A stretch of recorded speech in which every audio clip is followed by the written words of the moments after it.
اللہم نور قلوبنا بالقرآن وزین اخلاقنا بالقرآن وادخلنا الجنة بالقرآن ونجنا من النار بالقرآن۔ قال اللہ تعالی وتبارک فی شان حبیبہ مخبرا وآمرا ان اللہ وملائکتہ یصلون علی النبی یا ایہا الذین آمنوا صلوا علیہ وسلموا تسلیما۔ الصلاة والسلام علیک یا رسول اللہ وعلی آلک واصحابک یا محبوب رب العالمین۔ 100 بار محبت سے چوما جس پاک گلو کو آقا نے، 100 بار محبت سے چوما جس پاک گلو کو آقا نے، خنجر ہے رواں اس گردن پر یہ وقت بھی دیکھا دنیا نے۔ شمشیر بکف قاتل ہو کھڑا اور کوئی رہے سجدے میں پڑا، کہتی ہے یہ عرض کرب و بلا اس شان کا سجدہ کھیل نہیں۔ تمام حمد و ثنا، تمام تعریف و توصیف اللہ جل مجدہ الکریم کی ذات بابرکات کے لیے، جو خالق کائنات بھی ہے اور مالک ششجہات بھی۔ اللہ جل وعلا کی حمد و ثنا کے بعد حضور نبی اکرم شفیع امم رسول محتشم نبی مکرم، اللہ کے پیارے امت کے سہارے، رب کے محبوب دانائے غیوب، مالک رقاب امم، فخر عرب و عجم، والی کون و مکان، سیاہ لا مکان، سید انس و جاں، سرور لالا رخاں، نیر تاباں، سرنشین مہوشاں، ماہ خوباں، شہنشاہ حسینہ، تتمہ دوراں، سر خیل زہرہ جمالاں، جلوہ صبح ازل، نور ذات لم یزل، باعث تکوین عالم، فخر آدم و بنی آدم، نیر بطحا، رازدار ما اوہا، شاہد ما طغا، صاحب علم نشرہ، معصوم آمنہ احمد مجتبیٰ، حضرت محمد مصطفیٰ صلی اللہ علیہ وآلہ واصحابہ وسلم کے حضور ناز میں اپنی عقیدتوں، ارادتوں اور محبتوں کا خراج پیش کرنے کے بعد، عزت و وقار کی مسند پہ جلوہ گر، صاحب صدر گرامی قدر، مربی محسنی استاذی والدی، قبلہ ابا جی دامت برکاتہم العالیہ، مقتدر علماء کرام، معزز محترم سامعین، السلام علیکم ورحمۃ اللہ وبرکاتہ۔ آپ سر دوپہر سے اس وقت تک شہدائے کربلا کی یاد میں یہاں جلوہ گر ہیں۔ اللہ تعالی جل شانہ آپ کی حاضری کا ایک ایک لمحہ اپنی بارگاہ میں قبول فرمائے۔ دور دراز سے سفر کر کے احباب اس اجتماع میں شریک ہوئے، اللہ آنے والوں کے قدموں کو گلزار کر دے۔ منتظمین کتنے دنوں سے محنت کر رہے تھے اور کل دوپہر سے رات گئے تک آپ کے لیے یہ پنڈال تیار کیا، لیکن جب اجتماع کا وقت قریب ہوا تو ہوا کے ایک جھونکے نے سب کچھ اڑا کے رکھ دیا۔ اللہ تعالی غالب ہے اور جو چاہتا ہے وہ کرتا ہے، تو پھر وقت کے دامن میں اتنی گنجائش نہیں تھی کہ دوبارہ وہ خیمے کھڑے کیے جا سکیں، اور ہوا بھی اس وقت زور پہ تھی، اس لیے آپ کو شدت کی دھوپ میں کافی دیر سے بیٹھنا پڑا۔ اس وقت سورج کا رخ بھی سامنے ہے، جس سے آپ کے لیے کافی دقت پیدا ہو رہی ہے۔ میں کچھ لمحوں کے لیے کچھ باتیں آپ کے گوش گزار کرنی ہیں، اللہ تعالیٰ میری زبان پہ کلمۃ الحق جاری فرمائے۔ آج 10 محرم الحرام ہے اور آج کا دن تاریخ کا ایک انوکھا دن ہے۔ عاشورے کے دن دشت نینوا میں جو قیامت بپا ہوئی اور جو ظلم و ستم کی داستان رقم ہوئی، عظیمت اور جرت کا مظاہرہ شہید کربلا نے جس انداز میں کیا یہ ان کا ہی حصہ ہے۔ صدیاں گزرنے کے بعد بھی حضرت امام حمام دلوں میں زندہ ہیں، اپنی قبر میں زندہ ہیں، عالم اسلام کے دماغوں میں زندہ ہیں۔ یزید مر گیا، اس کا تشخص مٹ گیا، اس کی پہچان جاتی رہی۔ حسین کل بھی زندہ تھا، حسین آج بھی زندہ ہے۔ اتنے لوگ کہاں کہاں سے کشاں کشاں اس پاک امام کی روح کو خراج پیش کرنے کے لیے حاضر ہوئے ہیں۔ یہ ان کی زندگی کی دلیل نہیں تو اور کیا ہے؟ جبکہ آج لوگ یزید کی قبر کا نشان بھی نہیں جانتے۔ یزید کا نام لیوا اس دنیا پہ آپ کو کوئی نہیں ملے گا جو کھل کے اس کا نام لیتا ہو، چاہے وہ عمل یزید پہ ہو، لیکن نام یزید کا نہیں لیتا۔ اور اگر کوئی نام یزید کا لیتا بھی ہے تو سر چھپا کے لیتا ہے، گردن جھکا کے لیتا ہے۔ میں کہتا ہوں کیسا تمہارا لیڈر ہے جس کا نام لیتے ہوئے بھی تمہیں شرم آتی ہے؟ جب تم یزید کا نام لیتے ہو تمہارا سر شرم سے جھک جاتا ہے، اور جب ہم اپنے قائد حسین کا نام لیتے ہیں سر فخر سے بلند ہو جاتا۔ فخر کا دل میں دریچہ باز کرنا چاہیے، جن کا تو آقا ہے ان کو ناز کرنا چاہیے۔ آج میں اور آپ اس اجتماع کثیر میں ناز کرنے کے لیے جمع ہوئے ہیں۔ حضور امام حمام کی شہادت کی اس عظیمت کو بیان کرنے کے لیے آج میں اور آپ یہاں حاضر ہوئے ہیں۔ کربلا کا واقعہ ایک معمولی حادثہ نہیں تھا، بلکہ دو کرداروں کا نام ہے۔ ایک کردار یزید ہے اور ایک کردار امام حسین رضی اللہ تعالی عنہ کی ذات ہے۔ یزید ظلم کا بانی تھا اور امام حسین حق کے علم بردار تھے۔ یزید نے اسلام کی قدروں کو پامال کرنا چاہا، حضرت امام حسین اپنا خون لے کے دشت کربلا میں آ گئے اور انہوں نے حق کی قدروں کو پامال ہونے سے بچا لیا۔ یزید داخل دشنام ہو گیا اور امام حمام کا نام قیامت تک چمکتا رہے گا، روشن اور تاباں رہے گا۔ حضرت نبی رحمت، شفیع معظم، رسول محتشم صلی اللہ علیہ وآلہ وسلم نے جس محنت کے ساتھ دین کی آبیاری کی تھی اور مکے کے اندر دعوت رشد و ہدایت دے کے لوگوں تک پیغام حق پہنچایا، پھر مدینے کے اندر زندگی کے ایک ایک لمحے کو مصروف عمل رکھا، اپنی زندگی، اپنی جوانی، اپنا لڑکپن، سن کہولت کی ساری عمر دین کی راہوں پہ بچھا دی، اور اللہ اور اس کے رسول کے کلمہ کو بلند کرنے کے لیے حضور نے شب و روز ایک کیا۔ گھر میں فاقے رہے لیکن دین کا کام اور تبلیغ جاری رہی۔ امام منذری نے الترغیب والترہیب کے اندر ایک واقعہ لکھا ہے کہ ایک دن حضور نبی رحمت صلی اللہ علیہ وآلہ وسلم سخت بھوک میں مسجد نبوی سے باہر آئے تو آگے شیخین کھڑے تھے، چند اور صحابی مل گئے، چند قدم آگے چلے تو حضرت ابو ایوب انصاری رضی اللہ تعالی عنہ کا مکان آ گیا۔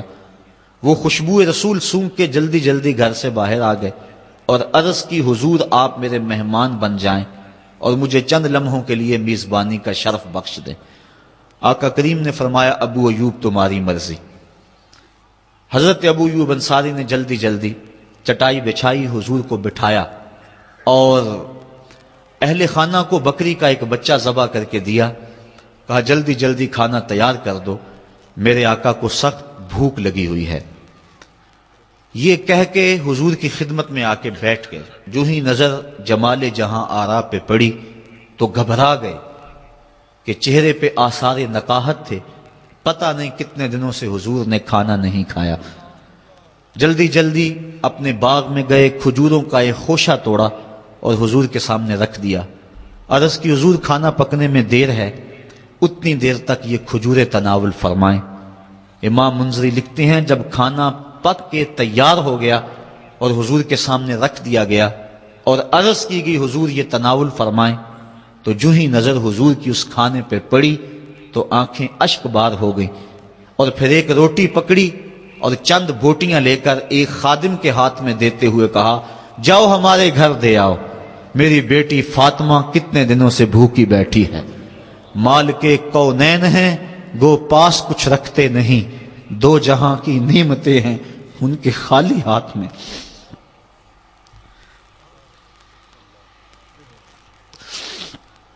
یہ بات کر لینا بھی آسان اور اس کو سن لینا بھی آسان، لیکن عملاً اس راستے سے گزرنا پڑے تو دن کو تارے نظر آ جائیں۔ گھر میں بیٹی فاقوں سے ہو، میں دیکھوں کیسے تبلیغ جاری رہتی ہے، کیسے تقریر جاری رہتی ہے۔ گھر میں بیٹی فاقوں سے ہے لیکن پیغمبر اسلام تبلیغ جاری کیے ہوئے ہیں۔ کبھی طائف کے بازاروں میں پتھر کھائے جا رہے ہیں، درود شریف پڑھیے۔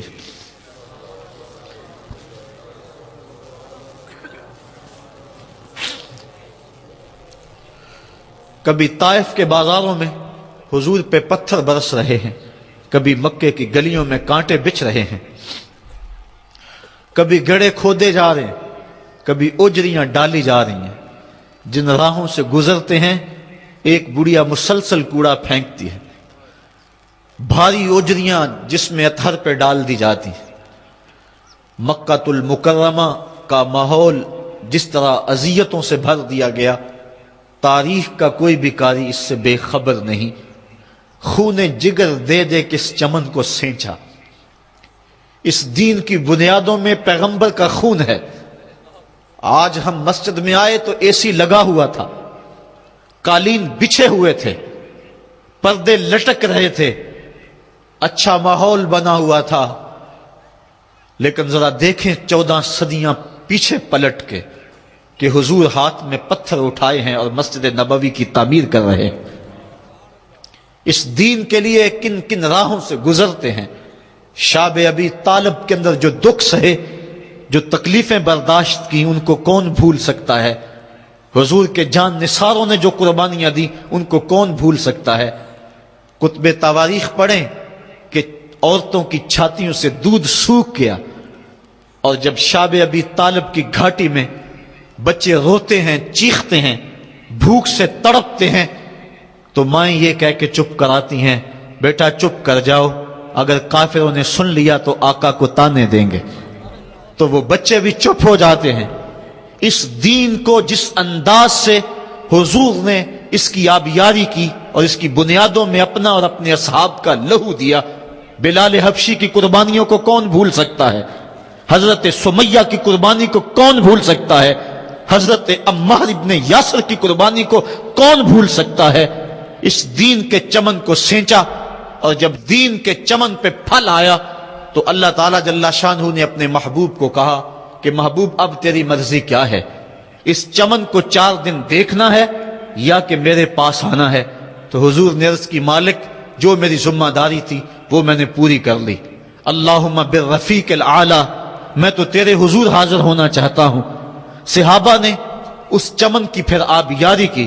حضرت ابو بکر صدیق رضی اللہ تعالیٰ عنہ نے اپنا خون جگر پیش کیا، حضرت عمر فاروق رضی اللہ تعالیٰ عنہ نے اپنی زندگی کا ایک ایک لمحہ اس دین کے لیے صرف کر دیا، اور سارے دور خلافت میں سو کر نہیں دیکھا۔ حضرت عثمان غنی نے، وہ حضور نے جو خلافت کی قمیض دی تھی، اس کی آبرو بچانے کے لیے قربانی دے دی، بھوکے اور پیاسے شہادت قبول کر لی، لیکن جبر کو قبول نہ کیا۔ حضرت علی المرتضیٰ رضی اللہ تعالیٰ عنہ نے جس انداز سے جرأت اور پامردی کا مظاہرہ کیا، وہ بھی تاریخ کے سامنے ہے۔ وقت گزرتا گیا، حتیٰ کہ 60 ہجری میں یزید تخت نشین ہوا۔ یزید بدکار شخص تھا، ابن اسیر اور دیگر بڑی بڑی معتبر کتب تواریخ میں اس کے سیاہ کارناموں کے تذکرے موجود ہیں۔ وہ زانی تھا، شرابی تھا، مسلمانوں کا قاتل تھا۔ بنت عنب کے ساتھ شہر مکہ اور شہر محبوب مدینہ تو رسول میں جو اس کی بدمعاشیاں ہیں، ان سے کون بے خبر ہے؟ اس نے شہر مکہ میں بیٹھ کے شراب پی اور حضرت امام حسین رضی اللہ تعالی عنہ جب گزرے تو اس نے ایک جام بڑھاتے ہوئے نواسہ رسول کے آگے پیش کرتے ہوئے کہا کہ اس کو پی لو، کہ قرآن نے یہ نہیں کہا کہ شرابیوں کے لیے خرابی ہے، بلکہ قرآن نے تو کہا نمازیوں کے لیے خرابی ہے، لہٰذا یہ شراب کا جام لے لیجئے اور اس کو نوش کر لیجئے۔ حضرت امام حسین اللہ یاس باللہ کہتے ہوئے آگے گزر گئے۔ انہوں نے یزید کن کرتوتوں کو اپنی آنکھوں کے سامنے دیکھا تھا اور اس کے سیاہ کارنامے۔ حضرت عبداللہ فرماتے ہیں کہ ہم نے اس وقت اس پہ خروج کیا جب ہمیں یقین ہو گیا کہ اس کی کرتوتوں کی وجہ سے آسمان سے کہیں پتھر نہ برسنے لگ جائیں۔ صرف واقعہ کربلا ہی نہیں، اس نے مدینہ تو رسول کے اندر 700 صحابہ کو شہید کیا، 10,000 تابعین کو قتل کیا اور 300 نوجوان خواتین کی آبرو ریزی کروائی۔ اور مکہ المکرمہ میں یزید نے کعبہ اللہ پہ سنگ باری کی۔ یہ تاریخ کے حوالے ہیں جو آپ کے سامنے رکھ رہا ہوں، حتیٰ کہ پورا مطاف پتھروں سے بھر گیا، کعبے کا غلاف جل اٹھا۔ حضرت اسماعیل علیہ السلام کے عوض میں جو دمبا آیا تھا اس کے سینگ کعبۃ اللہ کی چھت پہ رکھے گئے تھے، وہ سینگ بھی جل گئے۔ اسی لیے ان ایام کو ایام حرہ کہا جاتا ہے تاریخ کے اندر۔ 3 دن تک مسجد نبوی میں نہ اذان ہوئی نہ اقامت ہوئی، اور مسجد نبوی کے اندر یزید کی فوجوں کے گھوڑے بندھے رہے، منبر رسول کی حرمت پامال کر دی گئی۔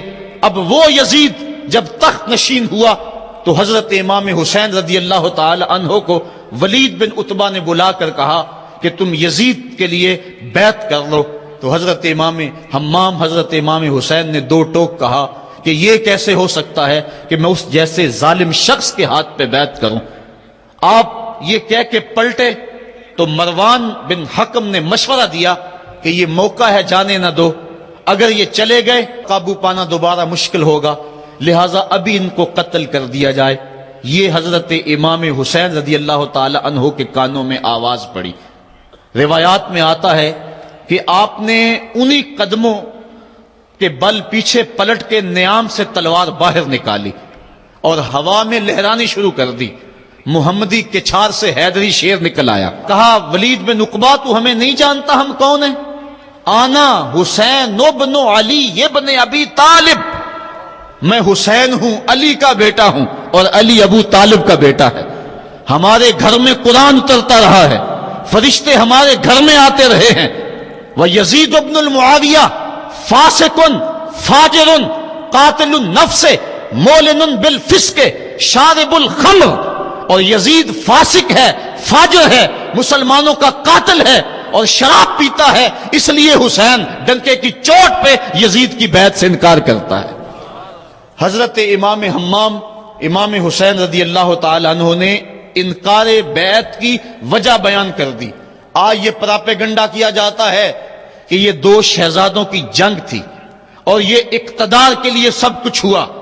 اگر یہ بات ہوتی تو ترمح بن عدی کہہ رہا ہے، حاتم طائی کا پوتا، جب آپ میدان کربلا کی طرف بڑھ رہے ہیں، حضور آپ میرے پہاڑوں میں آ جائیں اور 5000 کا لشکر آپ کی پشت پہ رکھ دوں گا، اور آپ جدھر بڑھیں گے وہ جان نثاری کرتے ہوئے آپ کے پیچھے ہوں گے اور یزید کی حکومت کے ٹکڑے کر کے رکھ دیں۔ حضرت امام حمام امام حسین نے ترمح بن عدی بن حاتم کی اس پیشکش کو ٹھکرا دیا، کہا میں تو کسی اور کام کے لیے جا رہا ہوں۔ یزید کے چہرے سے اس نقاب کو نوچنا تھا، اس کے مکروہ چہرے کو لوگوں کے سامنے ننگا کر کے بتلانا تھا کہ یہ وہ شخص ہے کہ جس کے بارے میں میرے محبوب اور میرے نانا نے خبر دی ہے کہ بنو امیہ کا ایک ظالم شخص میری سنت کو بدلے گا، اور وہ سنت کو بدلنے والا یہی شخص یزید ہے۔ تو حضرت امام حمام حضرت امام حسین رضی اللہ تعالی عنہ، واقعہ بڑا طویل ہے۔ مدینہ تو رسول چھوڑا اور 8 دن حاجی مدینہ تو رسول میں رہتا ہے، اور چھوڑنا قیامت سے کم نہیں ہوتا۔ اور حسین تو پیدا مدینے میں ہوئے تھے، ان کا مسکن مدینے میں، وہ کھیلنے کے لیے نکلتے تھے تو مسجد نبوی کا صحن ہوتا تھا۔ حضرت امام حسین کے گھر کا دروازہ مسجد نبوی کے اندر کھلتا تھا۔ وہ حسین جو مسجد نبوی میں کھیلتا رہا، حضور کے کندھوں پہ سواری کرتا رہا، اور حضور ان کو پکڑ کے اپنے پاؤں پہ اور اپنی رانوں پہ اور اپنے پیٹ پہ اور اپنے سینے پہ بٹھاتے رہے، جن کے لیے حضور خطبہ چھوڑتے رہے، سجدوں کو طول دیتے رہے، وہ حسین ابن علی آج اس شہر مدینہ کی بہاروں کو چھوڑ رہے ہیں۔ حضور کی بارگاہ میں آخری سلام کہہ کے اپنی والدہ ماجدہ کی حضور سلام کہنے کے بعد حضرت امام حمام مدینہ تو رسول سے مکہ المکرمہ گئے۔ وہاں پہنچ کے آپ نے ماہ شعبان، ماہ رمضان، ماہ شوال اور ماہ ذیقعد اور ذی الحج کے کچھ دن گزارے۔ 2 ذی الحج کو یا ایک روایت میں 7 یا 8 ذی الحج کو پھر شہر مکہ بھی چھوڑ دیا۔ قصہ طویل ہے کہ 150 خطوط تھے کوفیوں کے، جنہوں نے لکھا تھا کہ ہمارا امام کوئی نہیں، آپ آئیں اور ہم آپ کی قیادت کے اندر حق کا علم لہرانا چاہتے ہیں۔ صحابہ نے ان کی بے وفائی اور بے مروتی کا تذکرہ کیا تو حضرت امام حمام نے فرمایا میں جانتا ہوں ان کے رویوں کو، لیکن اب انہوں نے چونکہ مجھے خط لکھے ہیں اور اگر میں نہ گیا تو وہ قیامت کے دن کہیں گے کہ مالک ہم نے تو تیرے رسول کے نواسے کو بلایا تھا، وہ ہماری مدد کے لیے نہیں پہنچا۔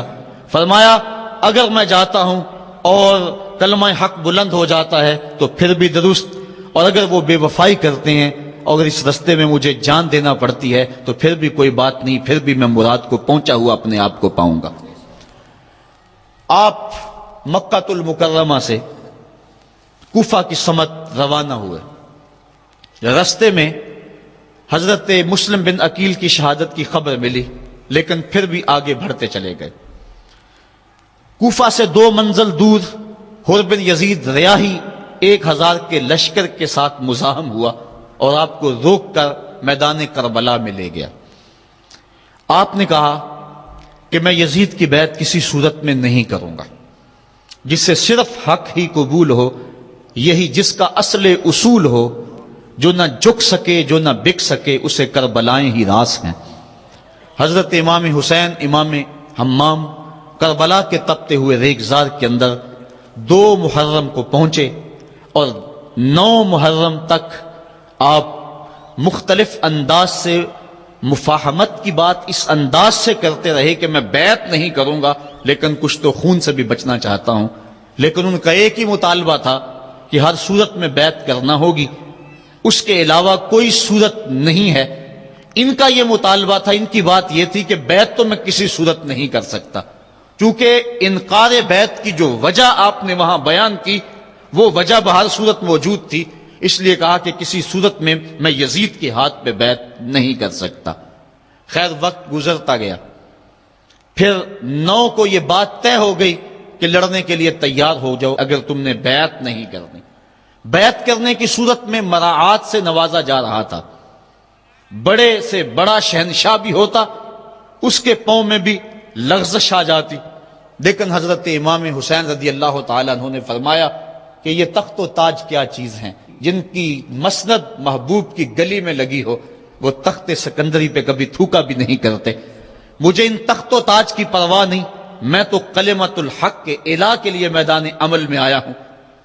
آپ نے مقام بیضا پہ خطبہ دیتے ہوئے کہا تھا کہ لوگوں میں جانتا ہوں کہ میرے ساتھ کیا ہونے والا ہے، لیکن اس کے باوجود میں میدان میں اس لیے جا رہا ہوں وَلَكُمْ فِيَّ أُسْوَةٌ کہ میری زندگی تمہارے لیے ایک نمونہ بن جائے۔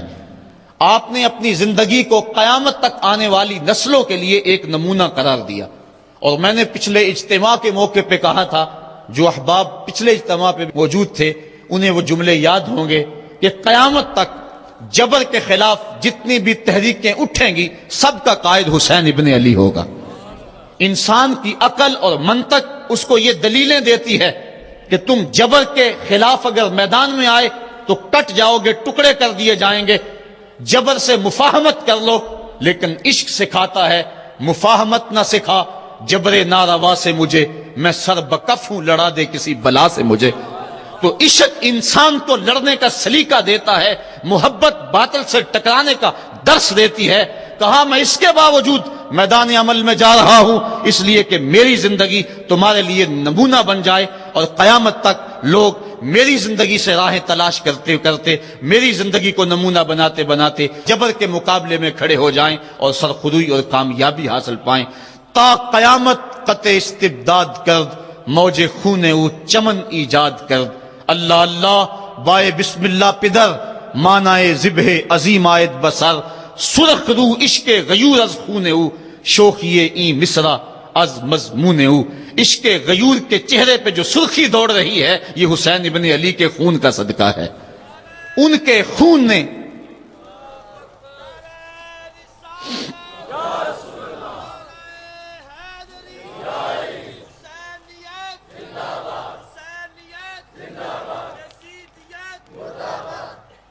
آپ نے 9 کی شب کو چراغ بجھا دیے، کہا یہ میری جان کے دشمن ہیں، تم اگر جانا چاہو تو جا سکتے ہو، میرے بعد تمہیں کوئی نہیں پوچھے گا۔ لیکن جانثاروں نے کہا یہ کیسے ہو سکتا ہے کہ آپ کا ساتھ چھوڑ کے چلے جائیں۔ پھر عاشورے کی وہ رات جو درد و اندوہ سے بھری ہوئی رات تھی، ساری رات عبادت میں گزاری۔ ایک طرف شراب چل رہی ہے اور دوسری طرف آنکھوں سے عشق رسول کی مستی چھلک رہی ہے۔ تہجد کا وقت ہوا، نماز تہجد ادا کی، شہزادہ علی اکبر نے اذان پڑھی، اور کربلا کے ریگزار میں ان کی یہ آخری باجماعت نماز تھی۔ ریگستان کربلا کے ذرے گواہ ہو گئے ان کے سجدوں کے۔ آج کائنات کا وہ انوکھا باب رقم ہونے والا تھا کہ صدیاں جس پہ ناز کریں گی۔ فرشتوں نے کہا تھا مالک تو خلیفہ بنا رہا ہے انسان کو، یہ تو لڑائی کرے گا، سجدے تو ہم کرتے ہیں۔ آج فرشتوں نے بھی دیکھنا تھا کہ سجدہ کرنے کا جو انداز حسین ابن علی کا ہے، فرشتے اپنی زندگی کی ساری کمائی اکٹھی کر لیں، حسین کے سجدے کی زکوٰۃ بھی نہیں بن سکتی۔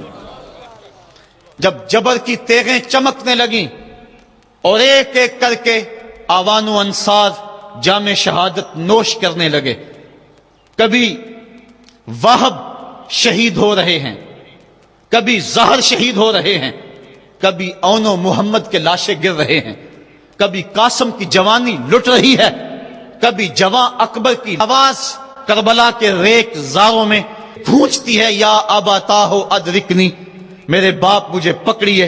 تو حضرت امام حمام دوڑ کے جاتے ہیں اور اپنے جواں بیٹے کی لاش کو کندھوں پہ اٹھا کے خیموں تک پہنچا کے ہاتھ فضا میں بلند کرتے ہوئے عرض کرتے ہیں ربنا تقبل منا ھذا القربان، مالک حسین کی یہ قربانی بھی قبول کر لے۔ معصوم علی اصغر کو ہاتھوں میں لے کر جب سوئے فرات بڑھے اور 2 شاخہ تیر ان کے حلق میں پیوست ہوا، چلو میں خون لے کر آسمان کی طرف اچھال کے کہتے تھے مالک میری یہ کمائی تھی، یہ بھی تیرے راہ میں قربان کرتا ہوں، حسین کی یہ ننھی قربانی بھی قبول کر لے۔ اب آیان و انصار اور اہل بیت کی ایک ایک کلی کربلا کے اندر کٹ گئی۔ فاطمہ کا سارا چمن اجڑ گیا، مصطفیٰ کی آل میدان کربلا کے اندر کٹ گئی۔ اب امام حمام ہاتھ میں تلوار لیے میدان عمل میں آئے، اور آپ نے جو آخری خطبہ دیا تاریخ کے اوراق میں موجود ہے، لوگوں میرا حسب و نسب پہچانو میں کون ہوں، میں کون ہوں، مجھے پہچانو، جلدی نہ کرو، ناحق خون اپنے ذمے نہ لو، میں وہ ہوں جو رسول کریم کے کاندھوں پہ کھیلتا رہا ہوں، اور مجھے حضور نے لوریاں دے دے کے پالا ہے، میں حضور کی زبان چوسا کرتا ہوں۔ اس وقت دنیا پر کسی نبی کی بیٹی کا بیٹا موجود نہیں، میرا حق پہنچانو۔ لیکن اشقیاء کے آنکھوں کے آگے اندھیرا تھا۔ عمر بن سعد جو رے کی حکومت کے لالچ میں سب کچھ کرنے کے لیے تیار تھا، وہ حضرت سعد بن ابی وقاص کا بیٹا ہے، اور یہ وہ صحابی ہے جن کے لیے حضور کہتے تھے فدا کا امی و ابی، اے سعد میرے ماں باپ تیرے اوپر قربان ہوں۔ غزوہ احد کے موقع پہ حضور ان کے لیے کہہ رہے ہیں، لیکن آج وہی میدان میں نکلا ہوا ہے۔ حضرت امام حمام امام حسین رضی اللہ تعالیٰ عنہ پھر میدان عمل میں آئے، اور پھر دشمنان اہل بیت کے ساتھ جس جرت اور پامردی کے ساتھ آپ نے لڑائی کی، اور آپ کی تیغ براں جس طرح ان کے سر کاٹتی اور ان کا خون چاٹتی رہی، تاریخ کے اوراق میں وہ روشن باب موجود ہیں۔ آواز آ رہی تھی یہ کون ذی وقار ہے، یہ کون شاہ سوار ہے، لباس ہے پھٹا ہوا، چھدا ہوا، کٹا ہوا، لخت لخت کٹا ہوا، پھر بھی ہے ڈٹا ہوا، یہ بال یقین حسین ہے، یہ نبی کا نور عین ہے۔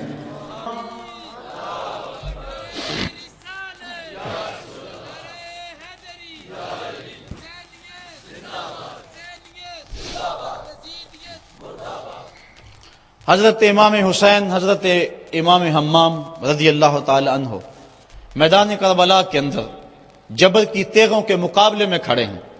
حق بلند ہوتا ہے، باطل کے پاس جتنے مرضی لاؤ لشکر ہوں، باطل بزدل ہوتا ہے، اس کے سینے کے اندر وہ حرارت نہیں ہوتی جو حق کے سینے کے اندر ہوتی ہے۔ ذرا غور تو کرو، 22,000 کا لشکر جرار ان کے مقابلے میں، جو محتاط روایات کے مطابق، ورنہ 82 کی روایت بھی کتب تواریخ میں موجود ہے، بلا 72 افراد جو 3 دن سے بھوکے بھی اور پیاسے بھی ہیں، ان کے لیے 22,000 کا لشکر کیا معنی رکھتا ہے۔ لیکن باطل ہمیشہ بزدل ہوتا ہے، اگر حق میدان عمل میں کھڑا ہو جائے تو کائنات کی کوئی چیز اس کے سامنے نہیں ٹھہر سکتی۔ یہ سبق حضرت امام حمام کی قربانی نے ہمیں پیش کیا ہے۔ 72 افراد جبر کے خلاف کھڑے ہیں، 71 افراد خاک و خون میں ان کے لاشیں مل گئے۔ اب حضرت امام حسین رضی اللہ تعالیٰ عنہ میدان کربلا میں ہیں۔ آپ نے آخری جو خطبہ ارشاد کیا، جس کے الفاظ میں نے آپ کے سامنے رکھے، لیکن انہوں نے ایک ہی بات کہی کہ آپ بیعت کریں یا میدان میں آ جائیں۔ آپ نے کہا کہ میں تو کسی صورت بیعت کرنے کو تیار نہیں۔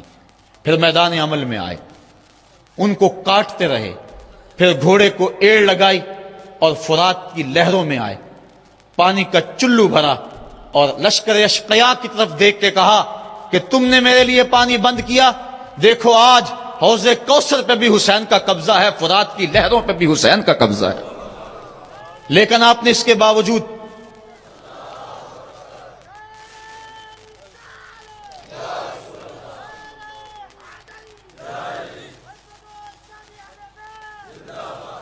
حضرت امام حمام، حضرت امام حسین رضی اللہ تعالیٰ عنہ نے پانی پیا نہیں۔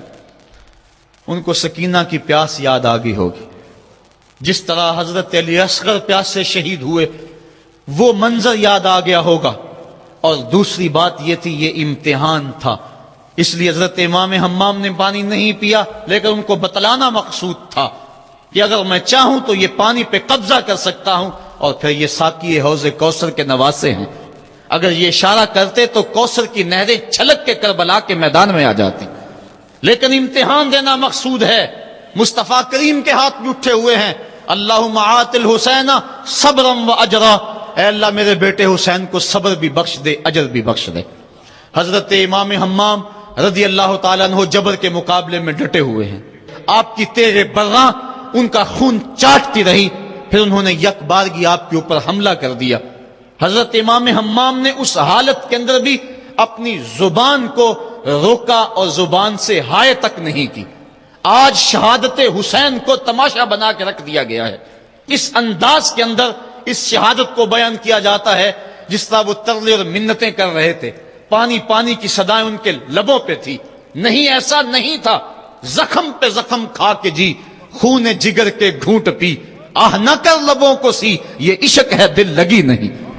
جب محبت کا دم بھرا ہے تو سب کچھ کٹانا ہوگا، اور کٹا کے بھی مسکرانا ہوگا۔ جو محبت کے دعویٰ رکھنے والے ہوتے ہیں ان کا امتحان ہوتا ہے، مشکل موقع پر ہی تو امتحان ہوتا ہے کہ اس موقع پہ یہ دامن صبر کو تھامتے ہیں یا نہیں تھامتے۔ اگر وہ ہائے ہائے کرتے رہے، وہ چیختے اور پکارتے رہے، اور وہ پانی کے لیے ہاتھ اور جھولی پھیلاتے رہے، اور جو پانی کے لیے جھولیاں پھیلاتے تھے انہوں نے پھر بیعت کیوں نہ کر لی؟ ان کو اتنا کچھ دیا جاتا تھا، اس کو قبول کیوں نہ کیا؟ انہوں نے یزید کے تخت و تاج کو قبول نہ کیا، یزید سے پانی کیسے مانگتے؟ وہ تو خود حوض کوثر کے والی کے نواسے تھے، وہ اوروں سے پانی مانگتے پھرتے۔ پوری تاریخ پڑھو کربلا کی، آپ کو نہیں ملے گا کہ حضرت امام حسین کی زبان سے ہائے بھی نکلا ہو۔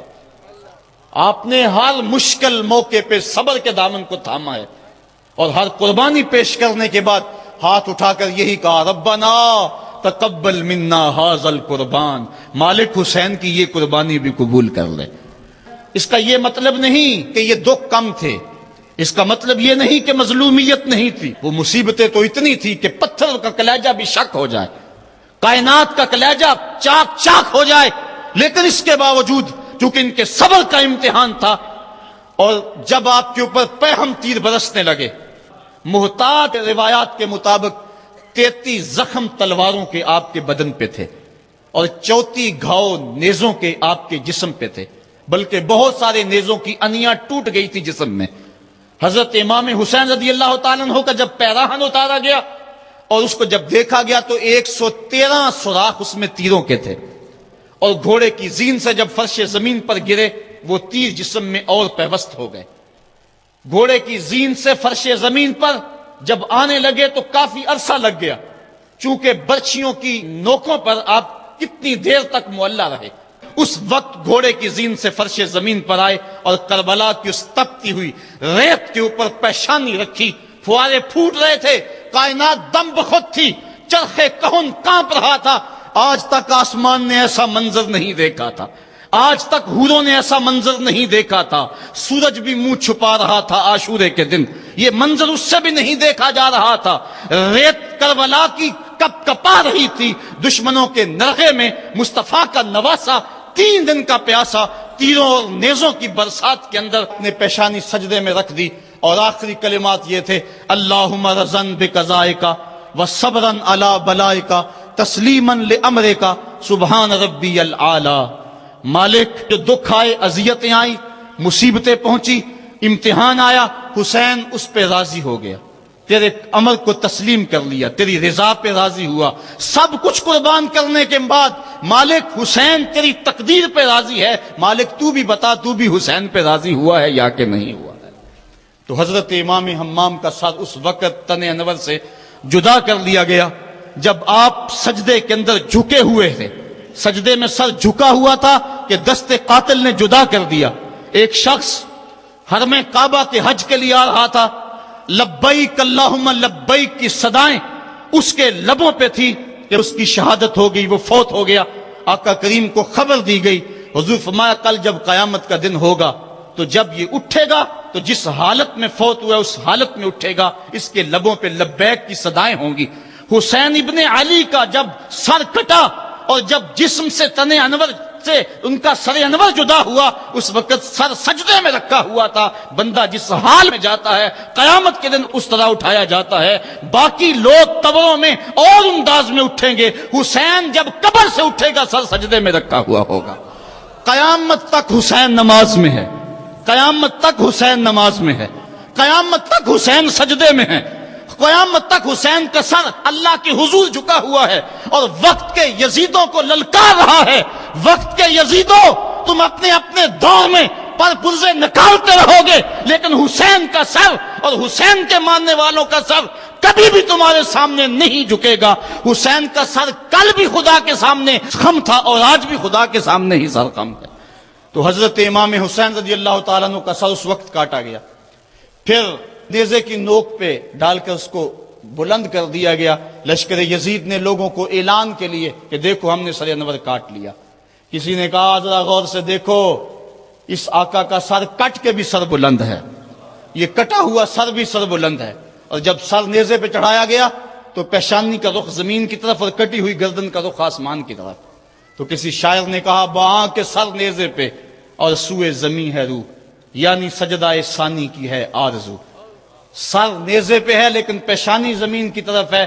رکعت کے 2 سجدے ہوتے ہیں، ایک سجدہ ہوا تھا کہ سر انور کاٹ لیا گیا، نیزے پہ چڑھا ہوا سر حسین دوسرے سجدے کی آرزو میں مچل رہا ہے، حسین دوسرے سجدے کی تمنا میں مچل رہا ہے۔ تو حضرت امام حسین نے ہمیں یہ درس دیا کہ تمہارا سر کٹ کے نیزے کی نوک پہ بھی چڑھ جائے لیکن یزیدیوں کی اطاعت تم نے کسی صورت بھی قبول نہیں کرنی۔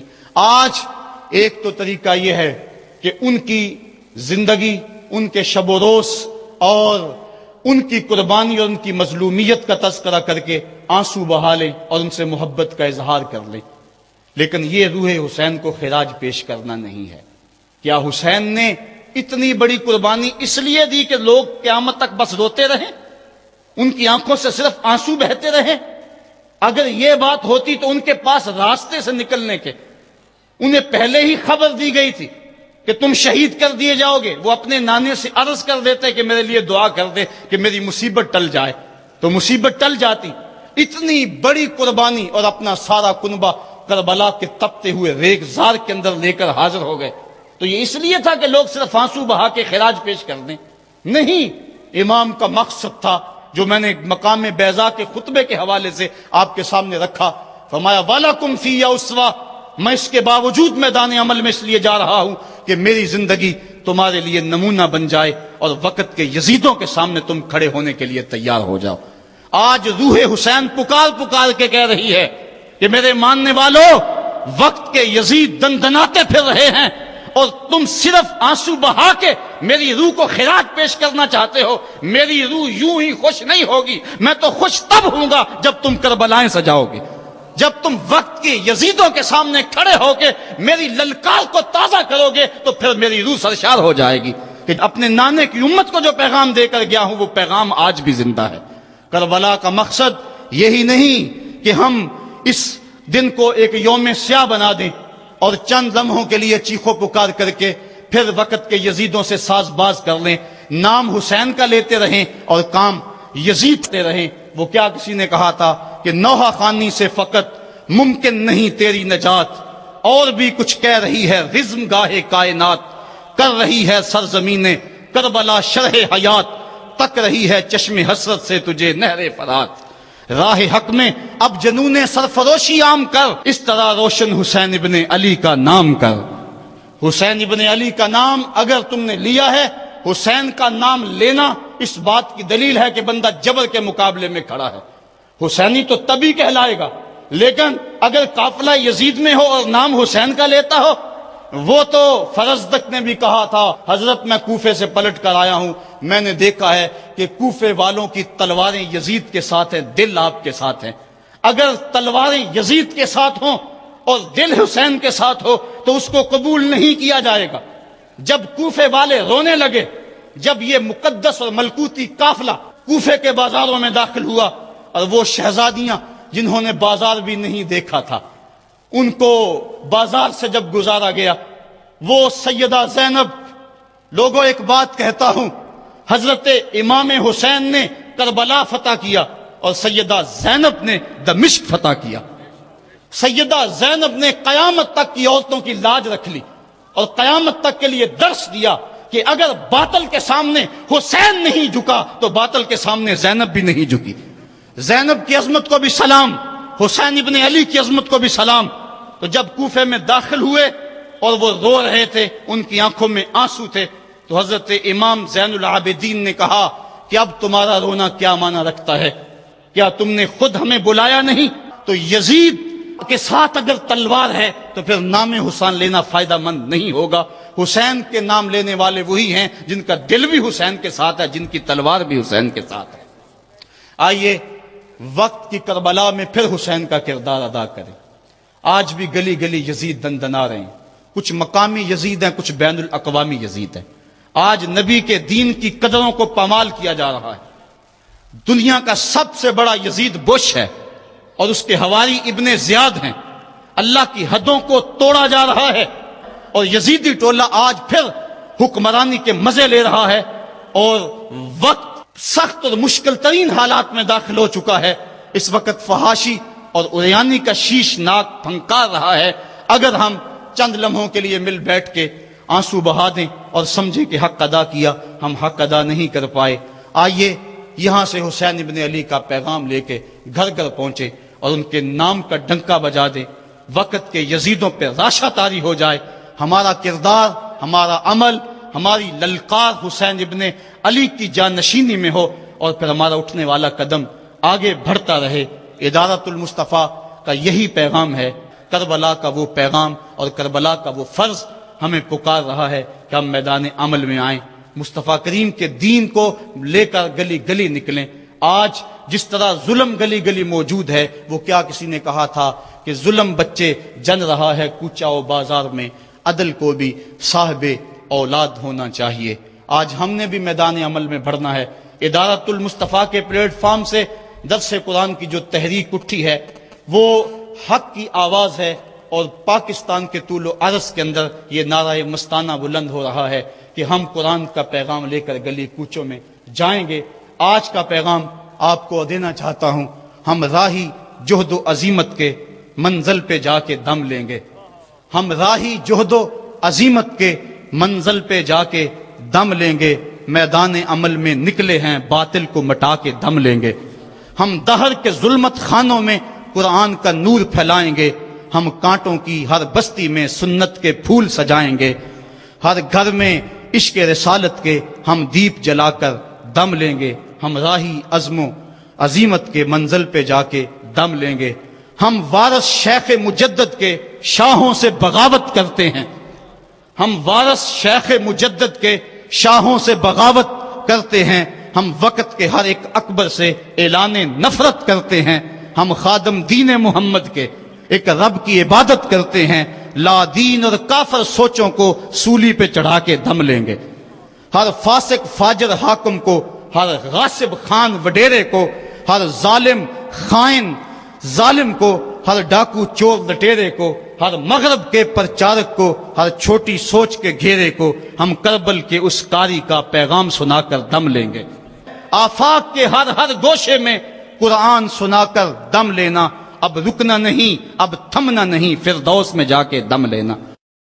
اللہم اید الاسلام والمسلمین، اللہم اعز الاسلام والمسلمین۔ اے اللہ وقت کے یزیدوں کو غارت کر دے، حریت کے ان قافلوں کو منزل آسودہ کر دے۔ اے اللہ ہمیں عساکر اسلامیہ اور لشکر امام مہدی میں شمولیت کی توفیق عطا فرما، اور اگر ہماری قسمت میں یہ نہیں تو یہ سعادت ہماری اولادوں کے مقدر میں لکھ دے، ہماری نسلیں تیرے دین کی خدمت کریں، ہمارے بچے تیرے دین کی خدمت کریں، ہماری زندگی کا ایک لمحہ تیری راہوں میں بچھا رہے،